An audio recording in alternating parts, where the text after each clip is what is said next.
May mga panahon ba sa buhay mo na parang wala ka ng pag-asa? Yung tipong kahit anong gawin mo, parang walang pagbabago, puro bigat, puro dilim. Pero alam mo ba, sa gitna ng dilim may liwanag pa rin at dala mo yun. Yes, ikaw mismo ang daluyan ng pag-asa ni Kristo sa mundong nawawalan ng direksyon. Sabi sa Romans 15:13, "May the God of hope fill you with all joy and peace as you trust in Him, so that you may overflow with hope by the power of the Holy Spirit." Si Paul, sinusulat ito sa mga mananampalatayang dumadaan sa matinding pagsubok. Pero kahit ganun, pinaalalahanan niya sila, ang Diyos ng pag-asa ay hindi kailanman nauubusan ng pag-asa. Kung si Kristo ang laman ng puso mo, dala mo rin ang pag-asang hindi kayang patayin ng problema.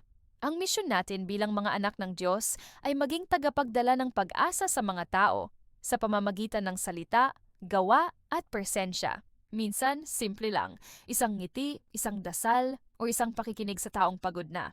That's how hope spreads. Quietly, sincerely, powerfully.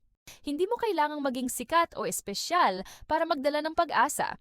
Kailangan mo lang maging handa dahil kung puno ka ni Kristo, aapaw ang pag-asa. Let's pray. Panginoon, salamat dahil ikaw ang bukal ng tunay na pag-asa. Punuin mo ang puso ko ng iyong liwanag para maibahagi ko ito sa iba. Tulungan mo akong maging daluyan ng pag-asa sa mga taong nawawalan na ng lakas.